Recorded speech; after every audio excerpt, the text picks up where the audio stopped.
It's really great to be back here. It's not been that long since we've had some studies together, and I am really looking forward to our week together.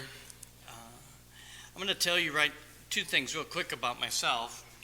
First of all, don't worry about how to pronounce my last name. My name is David, and so pretty much everybody can get that straight. And the second thing is, I'm not somebody particularly special. I'm just somebody here to guide you in studying God's Word and to try to look deeply into God's Word. We're going to be studying verses which I am pretty sure some of you, a lot of you, most of you, all of you maybe have studied before. So that's going to serve as a reminder, first of all. And second, we're going to try to look a little more deeply and try to see some things we haven't seen before. We're going to try to find some insightful things that we can take home with us, we can show to other people.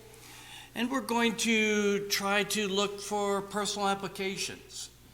So how can this help me in living for Christ and strengthening my faith to face whatever life throws at me and to face that in faith? And that's why I really wanted to talk today about the title that I suggested, The Greatest Battle. Most of you probably can assume what I'm going to say is the greatest battle, our battle with the devil, our battle with Satan and all of his temptations and all those who are serving him are throwing all kinds of stuff at us, as well as a battle with ourselves as we struggle to do what is right and to try to get our bodies to conform to what our minds desire.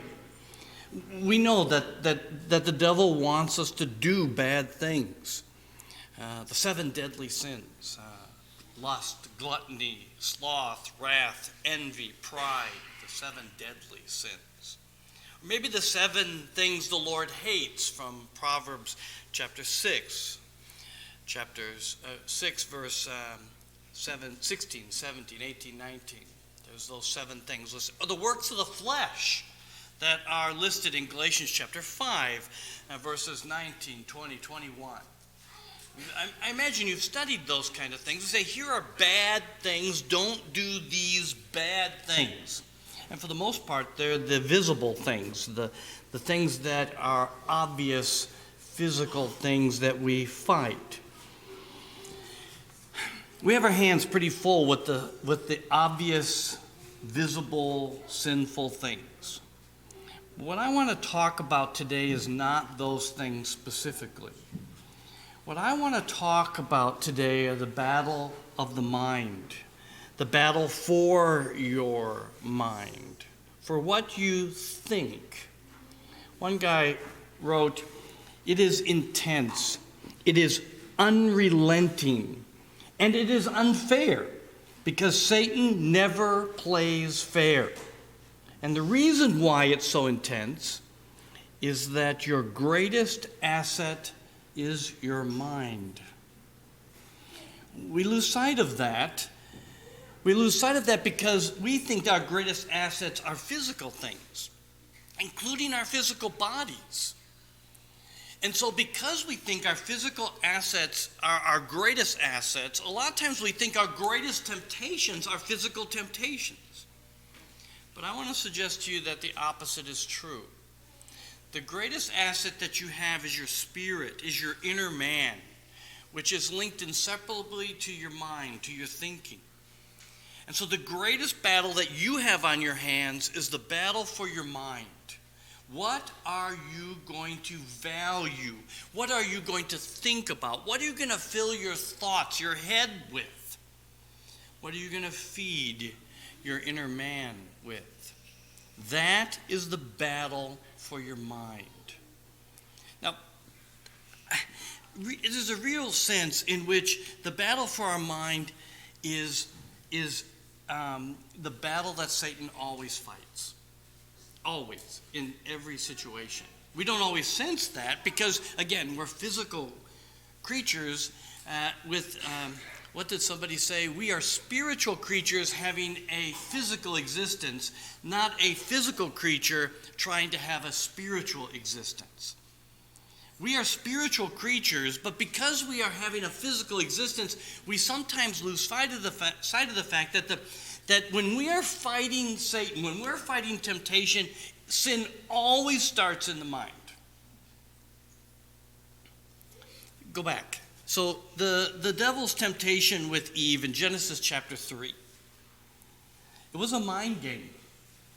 We may not always sense that because it was a physical temptation. Here's a piece of fruit, eat the fruit, all that kind of stuff. But think about it for a minute.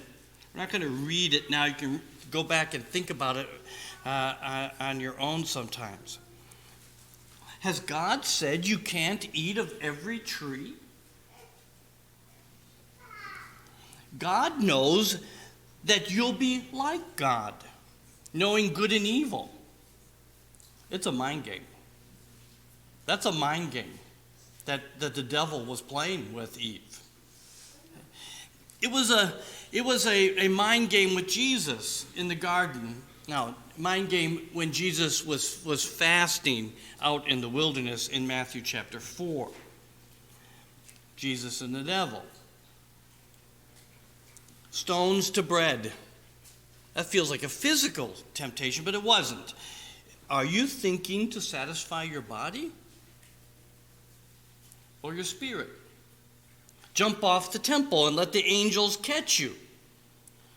Will pride push you to put God to the test and prove who you are?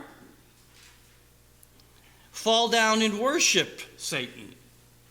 Choose glory now without the indignity of the cross. It's mind games. He was playing mind games at every turn. And if you look at Eve and you look at Christ, you can probably see even more mind games going on there. The devil knows that following God's a choice. Continuing to follow God requires choice, mind action, choosing, faith, love, hope. All of those are choices. All of those are our mind being employed. And even if our actions are right, if our mind is not right, the devil is perfectly happy with hypocrisy in God's people. He's perfectly happy with you going through the motions in your mind not being right. He's perfectly happy with you singing songs of praise to God, but while thinking about what you're going to do this afternoon. Perfectly happy with you eating bread and drinking fruit of the vine, but not remembering the Lord. He's fine with you praying a memorized prayer and not going through the heart, soul-searching action that prayer requires. He's perfectly happy with you reading your Bible, but not trying to understand it, not trying to really think about personal applications. He's fine with that. So when we get stuck on the externals, Satan just says, fine. You can do the externals if you want to, as long as your mind, as long as your soul isn't involved.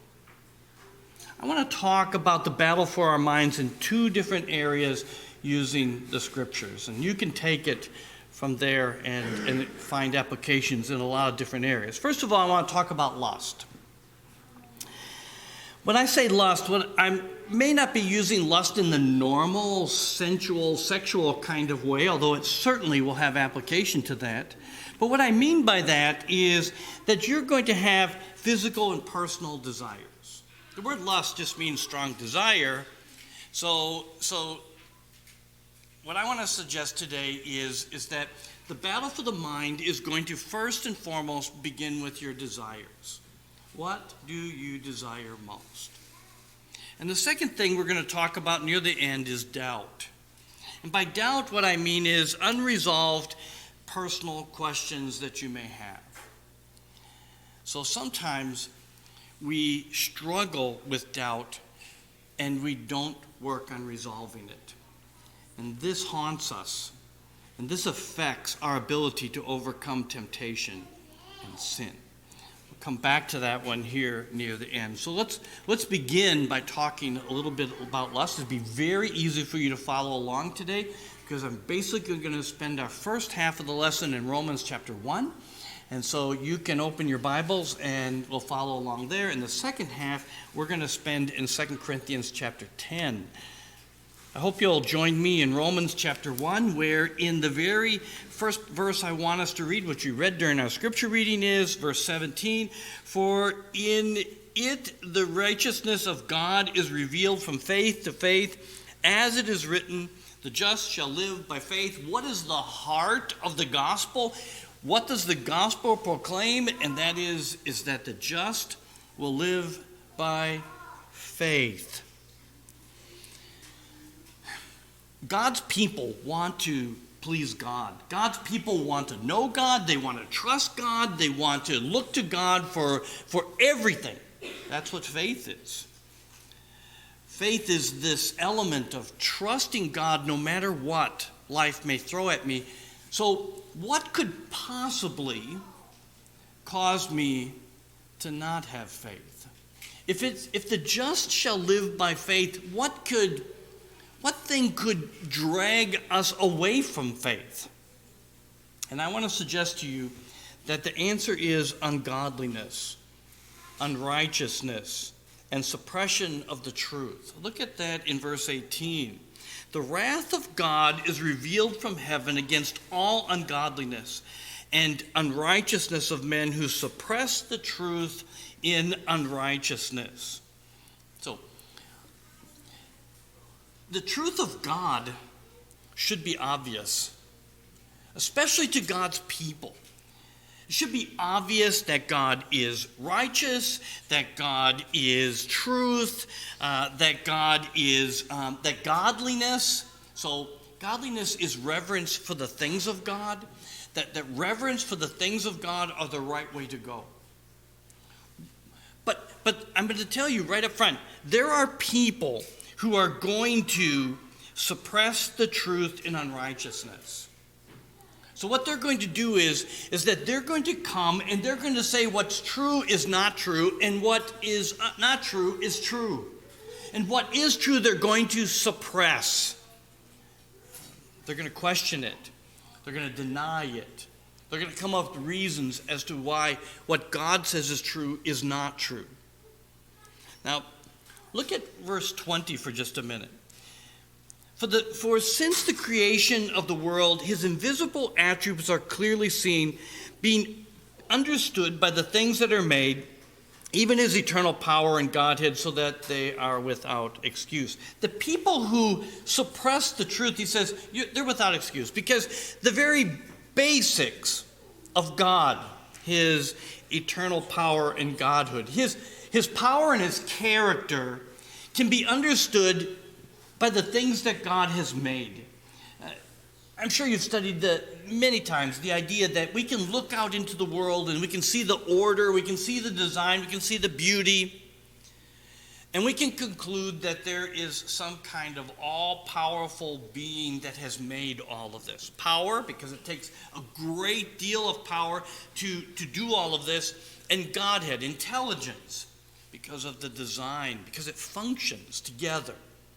We understand that. So the people who suppress the truth in unrighteousness, he said, they're without excuse. And God's judgment's going to be on them because you should at least come to God because of the very basics that we see out in the world. So God says there's evidence for what is true. But I want to point out something. There's a lot of evidence that there's a God, but faith is never sight. You see it with faith, but we see it in we're using the word see it in a different sense as seeing it with your eyes or seeing it in a laboratory. We're using see it as in I recognize it, I've come to the conclusion, I realize that there is a God. You don't ever gather so much evidence that God isn't invisible anymore. God's going to remain invisible. And here's an interesting way to look at it. Remember I told you that people suppress the truth in unrighteousness. The word unrighteous means in an unjust, unfair way. In fact, unrighteous can be translated unjust. Think about this. It is unfair, it's unrighteous suppression of truth to say, I will only accept God if he is not invisible. Flip it over. I will only accept God if he is visible. You may say, why are you saying that? I'm saying that because there are people, especially in some of the scientific and philosophical areas of the world, that are suggesting that the only evidence that they will accept for the existence of God is if it is visible, testable by scientific means. You can take a telescope out there and look at him or something like that. God is saying that that's unfair to do that. It's unfair because, number one, we all accept things that are not tested or testable. We all accept things that we cannot see. What if I said to you, I don't want to get an airplane and fly to Europe? I better not say Europe because I've been there. So what if I get on the airplane and fly to China? And you say, why not? Because I've never seen China. I've never seen China. And you know all those pictures that they show you of China and all those Chinese people? Fake, okay? It's just fake. So there's a sense in which when you get on an airplane, you go somewhere you've never been. You're doing it by faith. Good evidence, by the way. Great evidence that has led you to the conclusion that something that you don't see does exist, and that when you get there, you will see it, okay? But in the meantime, some of us will never go to China. But that doesn't change that we see it with faith. We know it's there. We conclude it's there. We talk to witnesses. I know some people who have been personally been to China, and they're trustworthy witnesses, and so I don't think they're lying. There's no reason for them to lie. They're good, honest, moral people. You know, there's plenty of evidence that there is a China.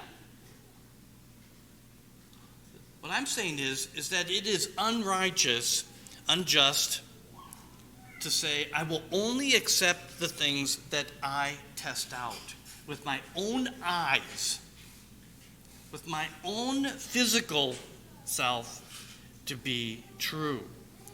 And the second is, it's unfair to accept the blind assumption that only physical stuff is real.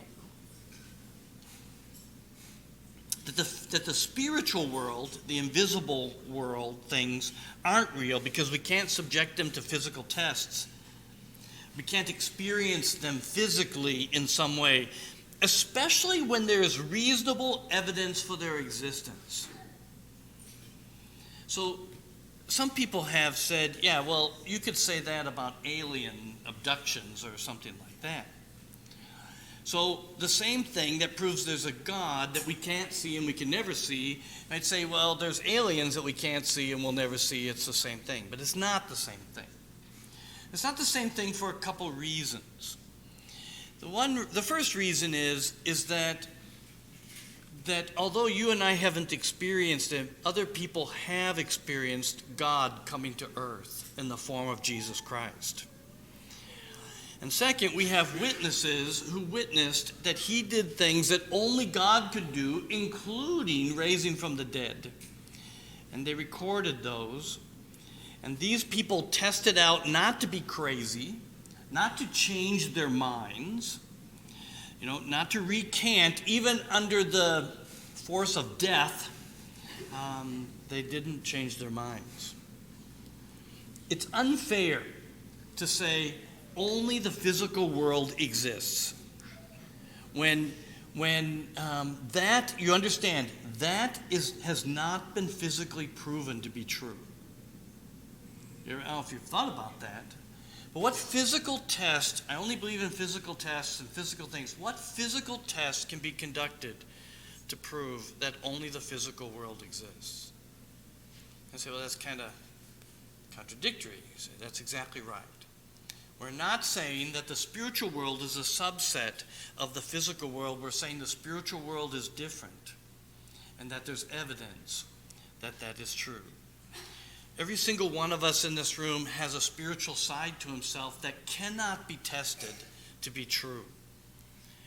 There's things about you that we can't explain from physical phenomena, physical aspects of why you are the way you are. Actually, they can't even really explain the thinking process, the personality process, love in most cases. Can't explain those things because there is an aspect to us that is not like this world. We'll talk about that here in just a minute. Sometimes it's not so obvious that the truth is being suppressed. Sometimes it's not so obvious that God is not being glorified because people are just making statements that they say are of science or of something like that.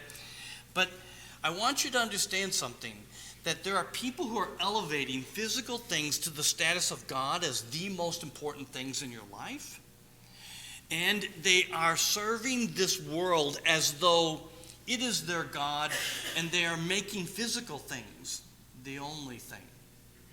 And when that happens, verse 25 of Romans chapter 1, it says that what happens then, you wind up serving the creature rather than the creator. It gets flip-flopped. What happens is that we have a creator who knows all, who has made all, a creator who has designed everything, and then we forget about him and focus only on the thing that he created, thinking that the created thing is the most important. The created thing can tell us everything and answer all questions. We all know that if we buy a new product and we're not familiar with it, we have to read the owner's manual. Guys, we sometimes even have to admit that we have to read the owner's manual, especially as things get more complicated. I bought a new used car, and I got in because I know how to drive a car, and I didn't know how to even start it one time. I didn't even push button. You got to put your foot on the brake. You got to be here. You got to do that. You know, I didn't know. I didn't know how to set my Bluetooth up on my radio. Okay. So that my phone would connect with it. And so I had to read the book. And if I just messed around with it, maybe I actually mess it up. I have to get some help. God, our Creator, has made us, and we wind up not reading the instruction manual, not listening to Him. And we wind up messing up our lives, physically, spiritually, emotionally. We wind up with all kinds of problems. We wonder, why is the world going in this direction? Why are so many problems? And it winds up because we're serving the created thing, the creature, rather than the Creator. This is a battle for the mind. That's why verse 22 of Romans chapter 1, we'll back up just a minute, when he says, professing to be wise, they became fools. We know everything. But the more we actually learn, the more we find out we don't know. Go talk to your doctor. You're having some problem. And I can't tell you how many times when you're having a problem, you bump into a dead end. Well, we don't know why it does that. Right now, we don't know how that works or why it works. The more we know, the more powerful the telescopes, the more powerful the microscopes, the more we see. Rather than we see more and we understand more, we just find out more that we don't know and that we haven't seen. In verse 21, if you back up go down farther, it says, because although they knew God, they didn't glorify Him as God, nor were thankful, but became futile in their thoughts, and their foolish hearts were darkened. So that doesn't mean that they were thinking wrong things. It means that their thinking was affected by wrong things. Slightly different. So it wasn't just that they were not thinking about God anymore, but now all the things in life were affecting how they thought, how you're determining. Think of it this way. If you're going to judge what is good and what isn't good, if you don't have a standard, then you're going to judge what is good based on what you like, what you want, or maybe what you see other people do. It's changing the way they're thinking. In verse 23, it gives an illustration. They changed the glory of the incorruptible God into an image made like corruptible man, and birds, and four-footed animals, and creeping things. So what did they do? What they did is that they decide that we are going to reinvent things. So rather than an invisible God, we're going to have a visible God. Why? Because we're thinking physically about all things. So of course, if you're even going to have a God, then you have a physical God. A physical God who lets you do any physical things that you want to do. Verse 24.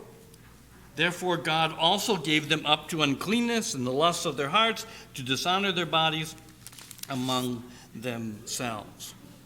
So what's happening here is they worship and serve the creature, the created thing, and then God gives them up and lets them do whatever they want. Truth of God is exchanged for a lie, verse 25 we read earlier. And that lie is that the creature is to be served.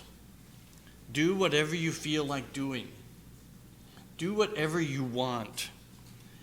And also, success is creative success.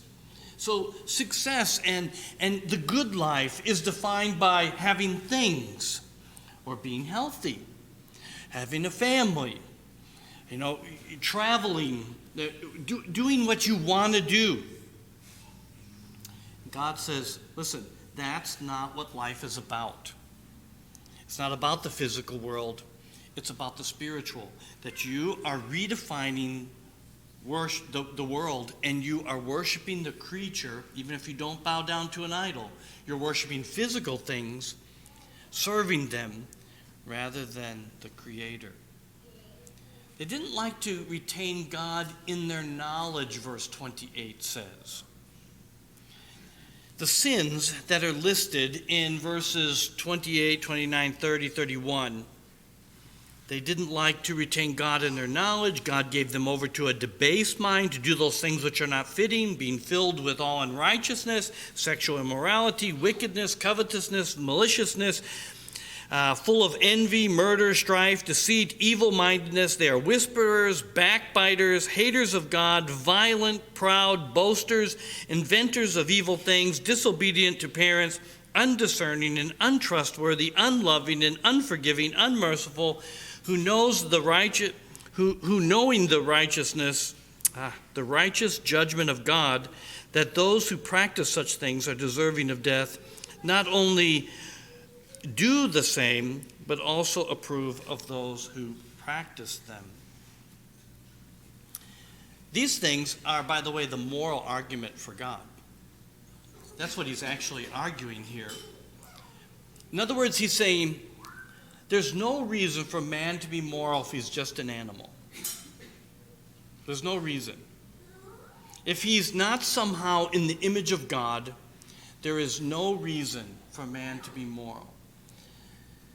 Quite a few years ago, I took my kids to Shedd Aquarium in Chicago, and while we were there, there was a nice little area that was kind of like a lab, and kids could do all kinds of stuff. And there was a table where a woman in a lab coat was sitting there, Mrs. Scientist, I suppose. And there was a sign that was written on a whiteboard that said, "What animal is the shark's only predator? What animal is the shark's only predator?" And kids were walking up, killer whale, no. Giant squid, no.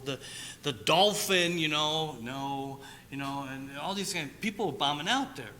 I thought I knew the answer. So when nobody else was around, I walked over to the desk and I said, "Are you counting man as an animal?"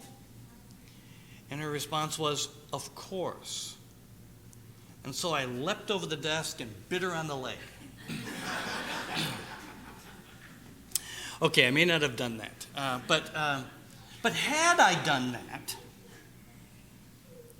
what would have happened to me?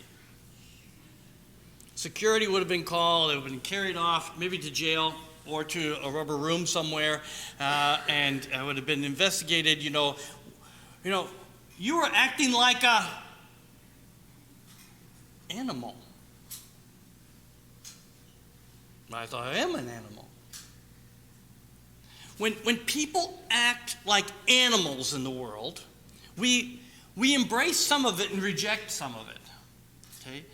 For example, we reject the violence, we reject the attacks on people and things like that. That's kind of the things we reject. But sexual activity like an animal, we don't.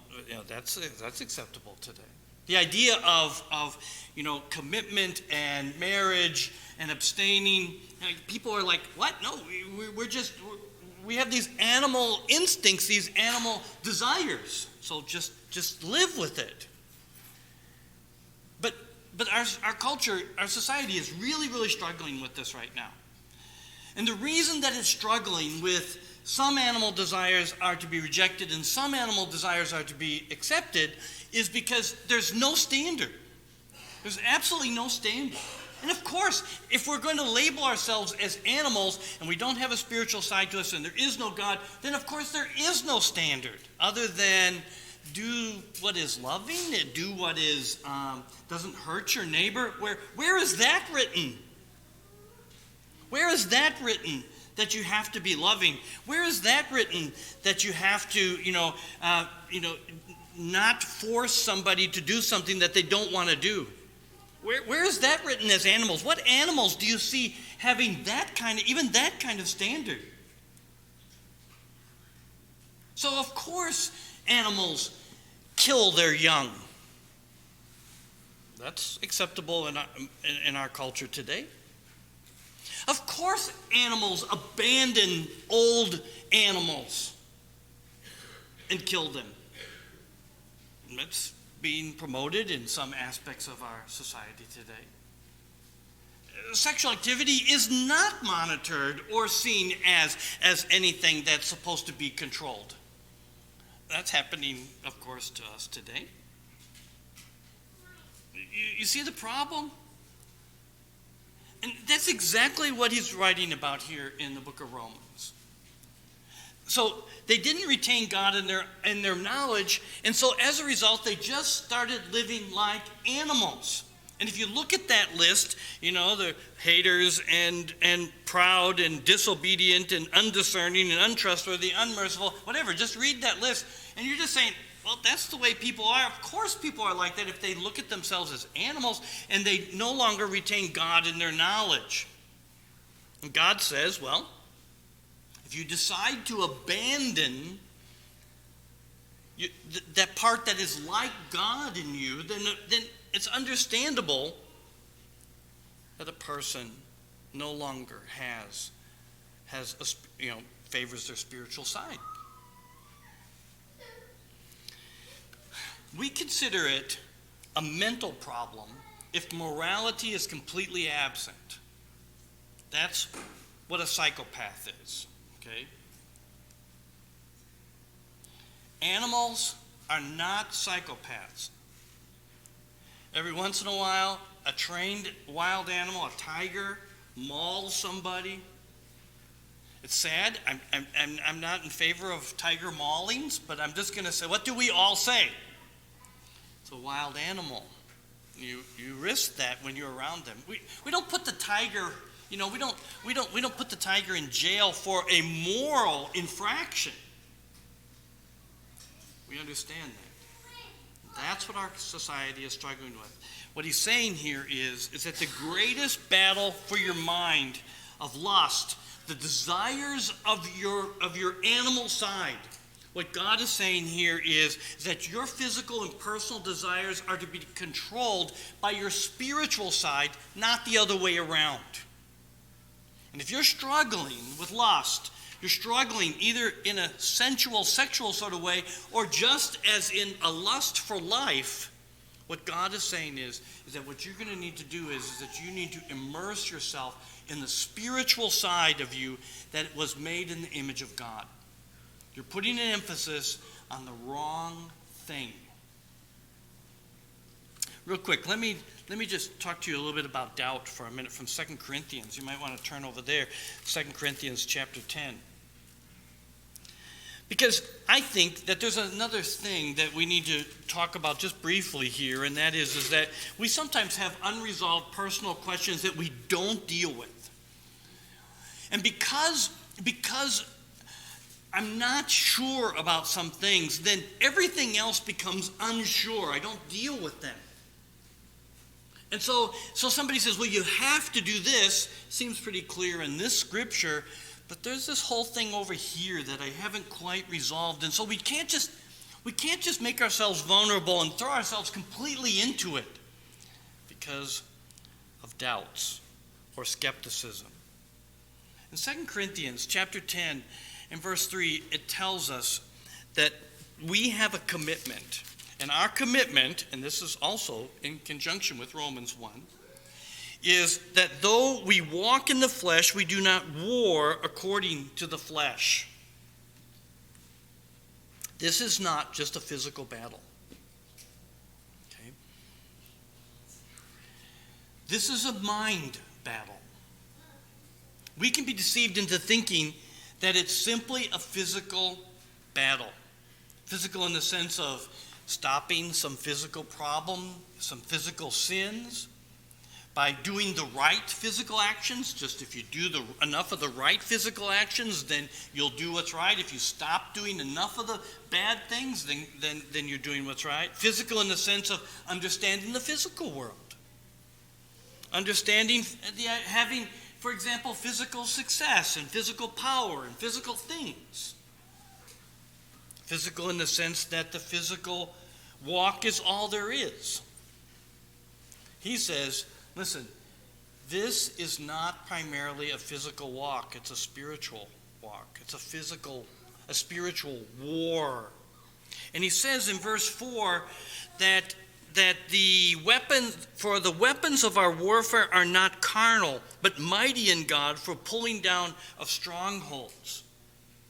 So, literally, if you take this verse very literally, which I think you can, our weapons are not putting guns in Christians' hands in order to spread the kingdom, in order to fight for the Lord, to fight persecution. The weapons of our warfare are not physical. They're not carnal. It's not about manipulating. It's not about coercing. It's not about using physical pressures. About scaring people into becoming Christians. It's not physical in the sense of using evil methods. I know that there are some denominations that actually advocate it's okay to lie to people if that's what brings them to Christ. It's okay to manipulate people if that's what brings them to Christ. Extort them. Use whatever leverage you can in order to get people to try to do what is right. Our weapons are not physical. We've got to remember that. But they're mighty in God for pulling down strongholds. We've got to convince ourselves that the gospel is powerful, that the message of Jesus Christ is mighty. It's not just, well, all we've got is kind of a just like it's like something that's not very powerful. And we may be tempted to think that when we look around in, I don't know, some denominations are growing really fast or growing really big, and they're using things that aren't found in the Bible, even things that are condemned in the Bible as using methods for growing. And we might say, well, but all we've got is a book. That's the wrong way to think about the gospel, by the way, that all we have is a book, because we have more than that. We don't have to invent weapons. We don't have to invent, methods and means and programs and ministries and institutions and all kinds of things. God has given us everything that we need in His Word. If we understand and use them properly, they are mighty, He says. And other people may misuse them or may use these things poorly, but that doesn't mean we're going to give up on them. They can pull down strongholds. They can pull down strongholds. This church has everything that it needs to pull down the strongest sinner, false teaching. It has everything that it needs in the Word of God. And he goes on to say in verse 5, casting down arguments and every high thing that exalts itself against the knowledge of God, bringing every thought into captivity to the obedience of Christ. Casting down arguments. This kind of gets into a little bit of the nitty-gritty about the greatest battle for people's minds. It's about reasoning with them. It's about arguing, not in the sense of arguing in the sense of a negative way, but in a positive, using arguments, using reasoning, using the knowledge of God. And it's about our thoughts being brought into subjection, into captivity to Christ. I love this phrase when he says, our thoughts brought into captivity to the obedience of Christ. I not only want to think Christ's thoughts, but I want those thoughts to bring me into line with what Christ wants. I want it to change what I am and what I do in all things. And so it's about our thoughts submitting to and being given to the obedience of Christ. I want to know what is right, even if it means I'm wrong. I want to think the thoughts of Christ, even if it's about thinking in a way that I've never thought before, or liking things that I don't like now.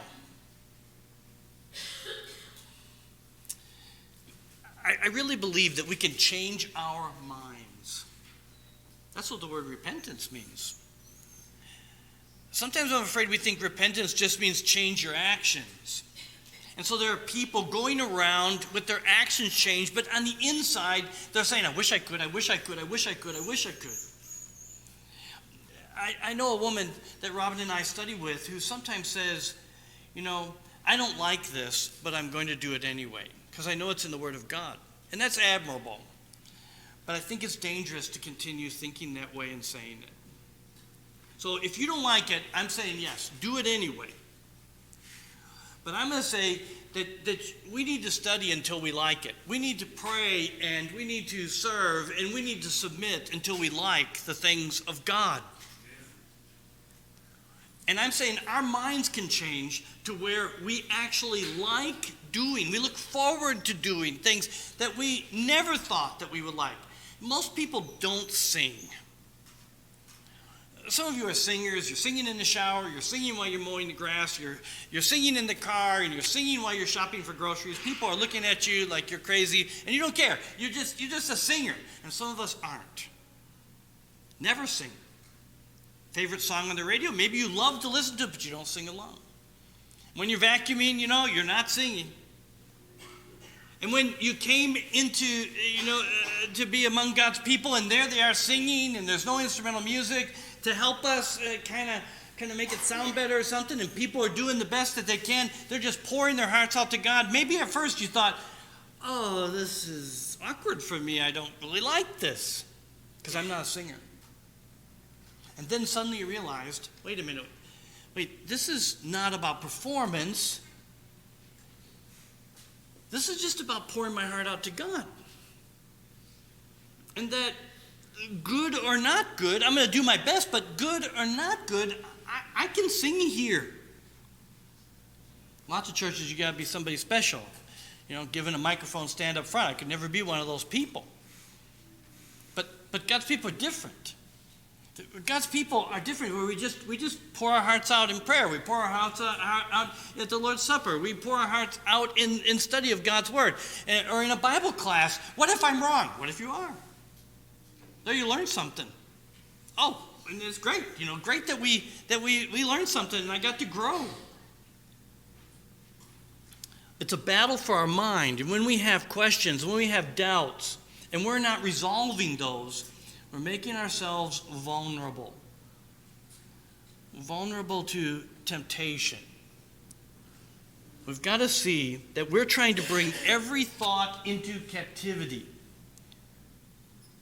to the obedience of Christ. It's a mind game, and we are committed to winning. One more verse. 2 Corinthians chapter 11 and verse 3 and 4. But I fear lest somehow, as the serpent deceived Eve by his craftiness, so your minds may be corrupted from the simplicity that is in Christ. For he who comes preaches another Jesus, whom we have not preached. Or if you receive a different spirit which you have not received, or a different gospel which you have not accepted, you may well put up with it. He's saying, listen, this is the greatest battle, the battle for your mind, and the commitment that you are going to accept the simplicity that is in Christ. It says this, I'm going to accept it, I'm going to believe it, I'm going to do it, I'm going to obey it. We've come full circle, right back to the first sin, right, in Jesus. Come right back to the first sin, because it's a battle of the mind. It's about flesh and spirit. God is spirit. And if we're going to find him, if we're going to understand his word, then we're going to have to use our minds, the part that he gave us that is like him. The part of us that is like him is not our bodies. He's not flesh and blood. And sometimes we spend so much time on our bodies and on the physical world. We're trying to fight that battle, and God is saying that the battle that is in the image, the battle that is most important is a battle for the part that is in the image of God. And by the way, that will spill over then into the battle for the flesh and doing and obeying what is right. We go from the seen to the unseen, from his word to our lives. And that's what I challenge you to do today. We have to use the part that is in God's image. Will you do that? Will you choose to do what is right? Will you follow Jesus in all things? If that's what you want to do, if you want to win this battle against Satan, then you'll begin with your mind, and you will choose to do his will in all things. If we can help you do that, why don't you tell us while we stand